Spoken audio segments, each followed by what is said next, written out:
Live, local, late breaking. This is Newswatch 12 this morning. Good morning. The time is 6:30 on December 8th. Welcome to Newswatch 12 this morning. I'm Carlos Murrieta. We're first taking a live look out at talent from the Camelot Theater. We want to turn back to meteorologist Sarah Kress for a look at our Monday. And Sarah, what can we expect heading out the door this morning? Well, this morning in general, I'd say expect it to be dry for most of us. We do have the chance for some light showers along the coast and into northern Klamath and Lake counties. But in general, the rest of the region, very dry today. But we're waking up with some partly to mostly cloudy sky conditions, especially if you're into your west side valleys. And I am seeing some areas of fog development, especially if you're into Montague right now. Only about a quarter mile of visibility.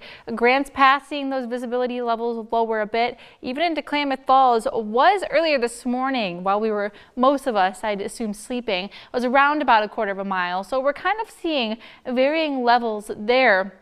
Keep an eye out this morning for impacts with some fog. But this morning, though, we're not seeing any huge impacts when it does come to rain. Maybe some light showers along the coast today and even into northern Klamath and Lake counties. But in general, expect to be dry. We'll see mostly to partly cloudy sky conditions for southern Oregon, a little bit more brighter skies into northern California. Winds will pick up throughout our day today. That is going to be a concern, especially overnight into tomorrow. And our high temperatures are going to be rather mild into the 50s for most of the region, and yes, that does include areas over east side. In terms of the wind, we'll see that pick up throughout our day today. It still is going to be a bit breezy along the coast as well, but that advisory level winds are going to be east side and into higher terrains. We're expecting those gusts up to about 50 miles per hour, and then those higher terrain levels into those mountains up to about 55 miles per hour through tonight and through tomorrow. With that being said, we're tracking out wind, drier conditions, and on top of that, some mild highs. We'll be into the upper 50s for most of this week until we hit past our weekend. So we have a little bit to cover, even though it is on the quieter side. So I'll let you know what to expect throughout the rest of your week coming up in your next forecast. Carlos? Thank you, Sarah. New this morning, a crash on Highway 99, also known as Rogue River Highway, was closed throughout Sunday evening. And Newswatch 12 has confirmed with the Jackson County Sheriff's Office that one person has died in that crash. But investigations are still going on, with Oregon State Police taking lead. Now, this is a developing story, and we'll update you on air or online when more information becomes available. And we're continuing to track the recall effort against two Josephine County commissioners, as Commissioner Andreas Bleck has officially submitted a letter of resignation. The resignation is a part of the recall process, which orders the recalled commissioners to submit either a letter of justification or a written resignation. Bleck will fulfill his responsibilities until midnight tonight, when his resignation is effective, leaving a vacancy on the board. Today is the last day members of the public can apply to be considered for the commissioner position.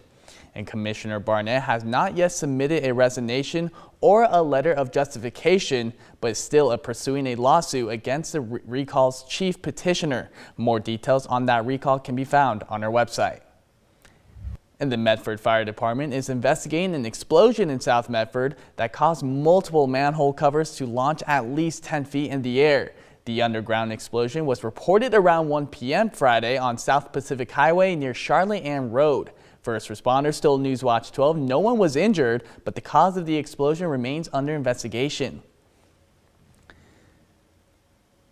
Moving into a crime alert, Medford police are launching an investigation after officers responded to reports of gunfire near Mary and Stevens Streets on Friday night. While officers were on scene, the Providence Emergency Department reached out to MPD and said a man arrived at the hospital with a gunshot wound to the abdomen. His injury was non-life-threatening, and police say he was only partly cooperative. Officers found shell casings in the area, and the victim's car showed evidence of a shooting. Detectives with Medford Police are asking anyone with any information to contact them. And moving into a scam alert, with December SNAP benefits issued as normal, the Oregon Department of Human Services is warning of EBT cards being compromised by skimmers. ODHS turned off more than 1,300 EBT cards that were skimmed in the Coos Bay and North Bend area. ODHS recommends that everyone take precautions to protect their benefits by freezing your card between uses, changing your PIN regularly, and monitoring your EBT account activity. And after a fire in September, Golden Hour Collective in Weed was left to rebuild their entire storefront, but that hasn't stopped them from giving back to the community when they need it most. Newswatch 12's Grace Ritz has more. It was extremely scary because what just was smoke originally turned into an entire building being engulfed. Jennifer Livingston and the Golden Hour team came in expecting an ordinary day, but a sudden fire next door quickly spread, leaving their studio charred and broken. It could have taken our entire town down, but because of the amazing first responders that we have that was able to keep it under control, we are super thankful to be able to still be here and still have our foundation. Months later, the city of Weed is now facing a whole new challenge: the Roseburg Forest Products closure. All while actively trying to rebuild, Golden Hour Collective is finding ways to give back to the same community that gave back to them when they lost everything. I think it brings us even closer to understanding what our community is going through, to understanding what it's like to go through some loss. Slowly but surely, new walls are going up and progress is being made towards reopening the Golden Hour storefront. And in the meantime, the team has launched a fundraiser to support those affected by the Roseburg layoffs, aiming to help cover essentials like groceries and even holiday needs. I think that with everything that's going on, the best thing that we can do is be there for our community because we all live here. You know, this is our home. Golden Hour set an $8,000 goal, and in just days, they've raised almost $2,000 and are working with other organizations in the community to help spread the word. For more information on the relief effort and how you can help, you can visit our website. Reporting in Weed, I'm Grace Ritz. And moving into our school watch, the Rogue Community College Foundation Board has approved a record $650,000 investment to support RCC programs. Now, this funding comes as RCC faces possible state budget reductions, but continues to see higher enrollment than any other community college. College leaders say this funding will help RCC avoid staff cuts and keep classes running for students in Southern Oregon. A closer look at the possible $1.2 million budget reduction and RCC's growing enrollment can be found on our website. And the major investment just unveiled at Redwood Elementary School, and it's about access and opportunity for every child. The elementary school has unveiled a brand new all-abilities playground that includes ramps for easy access, solid surfaces for safe play, and a welcoming environment to ensure that every kid gets some fun outside. $300,000 were collected from multiple donors to bring Redwood Elementary's new playground to life. I'm so excited to just be here, and it's our last year here at Redwood, so I'm so glad that we got a chance to be with the playground. I've been waiting since kindergarten to see the ribbon be cut. This is the fourth all-abilities playground in the Grants Pass School District, and now all kids at Redwood Elementary get to enjoy their new playground.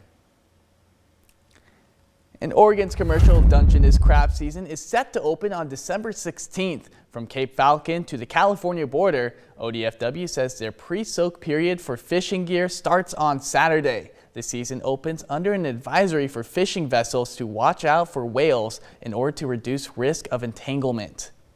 And with less than 3 weeks until Christmas, the Bureau of Land Management is cutting permit fees to just $1 for Christmas trees and firewood across Oregon and Washington state. Now, families can now get personal use permits for $1 until the end of January. New cutting areas are open in districts including Lakeview and Medford. BLM is also raising household limits to 10 cords of firewood and 3 trees to help lower costs and reduce wildfire risk. And 84 years ago, Japanese planes attacked Pearl Harbor back in 1941, effectively sending the U.S. into World War II. Rachel McConaughey spoke with the last living survivor of the battleship, which is the USS Oklahoma, now living in Albany, as he was honored by loved ones for his service and his place in history. Only a handful of Pearl Harbor survivors remain, 14 to be exact. One of them lives here in Albany. David Russell is 105 years old. He was honored on Sunday at the Veteran of Foreign Wars Post 584 for his service. Never forget, if it weren't for the men and women of that generation, things could be a lot different right now. Zachary Draper, a U.S. veteran and commander of Veteran of Foreign Wars Post 584, spoke about Russell's legacy. It's very important that we continue to drive on that legacy and not allow people to forget what it took to become the greatest country that we currently live in. 84 years after Pearl Harbor and the final USS Oklahoma survivor, a 22-year Navy veteran continues to leave a lasting impact of service, sacrifice, and honor. Well, you hear the stories, and we know these stories by reading history and by watching movies and documentaries, but to actually hear the stories of and seeing a veteran sitting here that actually experienced it, that he's still here today, is almost surreal. The USS Oklahoma was one of the first ships struck by the attacks. The attack killed 429 crew members, but an instant reaction by Russell kept him from being one of them. He made his way to the USS Maryland, where he grabbed a hold of a rope and hand over hand pulled himself through the smoke and chaos until he reached safety. It's just an incredible honor that we're all able to see here, and as you could see today, he's full of joy. He's able to walk in here, and he's got a lot of stories. Russell retired from the Navy in 1960 as a gunner's mate first class after 20 years of service. Reporting in Albany, I'm Rachel McConaughey.